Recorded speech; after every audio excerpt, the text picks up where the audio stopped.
Hello and welcome to 2019. This is Mark from the Swamp School. I want to welcome you to our all-new video blog. We are excited to be offering this as a kind of replacement for our newsletter. We're going to be doing our newsletter bi-weekly, and we'll be adding this video blog kind of on the other week. So we're going to be kind of slipping these in. And this is our first one, so welcome to our premiere podcast on this.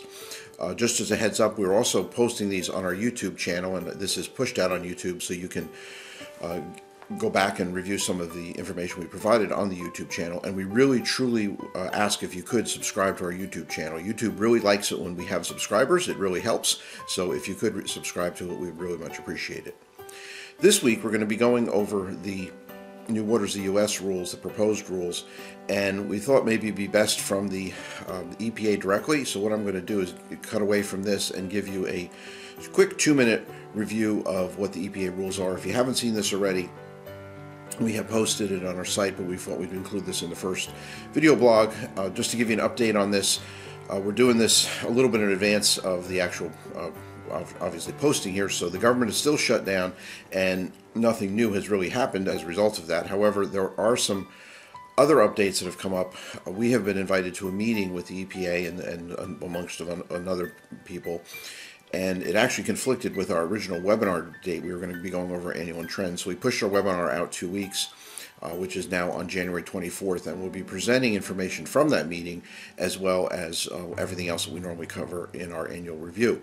So we encourage you, if you haven't signed up already, please sign up for that. It's a great opportunity to catch up with what the EPA is doing, and also the Army Corps of Engineers and all the other publications, technical and regulatory, that have come out over the last year and what we can expect next year. So that's a quick heads up. I hope you like this format. This is something we want to do. We thought we could get information out more quickly, I guess would be the better way to say that, quickly. It's not exactly professionally produced here, so please forgive our production issues, but we will get there eventually. So with that, let me cut away to the EPA, and I'll be back shortly. Today, EPA and the Army Corps are proposing a new definition of waters of the United States that puts an end to the previous administration's power grab.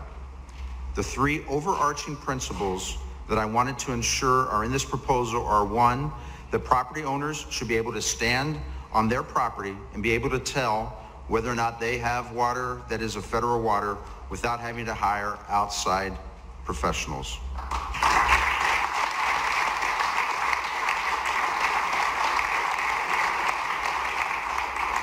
Number two, that we are clearly defining the difference between a federally protected waterway and state protected waterways. And three, that we are providing the certainty the American public needs and in a manner that will be upheld by the courts. That is why we are closely following the language of the Clean Water Act and the 3 Supreme Court decisions. When the proposal identifies 6 categories of waters that are waters of the U.S. 1, traditional navigable waters, following the clear language of the Clean Water Act. 2, tributaries to those navigable waters. 3, certain ditches such as those used for navigation or those affected by the tides. 4, certain lakes and ponds. 5, impoundments. And 6, wetlands that are adjacent to all of the above. The proposal also details what are not waters of the U.S.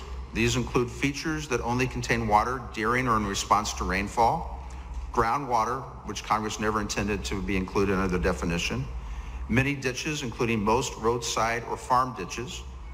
A ditch that a farmer dug on his or her property would not be a water of the U.S. Prior converted cropland would also be excluded. Stormwater control features and wastewater and waste treatment systems.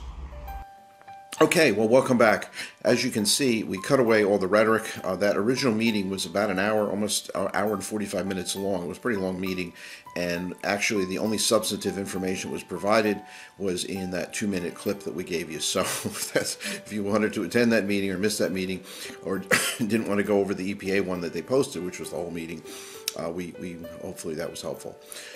So that being said, that's it for this week. Again, please consider signing up for our webinar. Please consider subscribing to our YouTube page, and there's a link down below on the email that went along with this. Also, don't forget we have a class in Florida coming up. I believe it's in about a week, so we'd love to see you there. Getting the sun down outside of Tampa, a great location, and should be a lot of fun. So we'll see you then. And if nothing else, have a good day, and we'll see you in the swamp. Take care.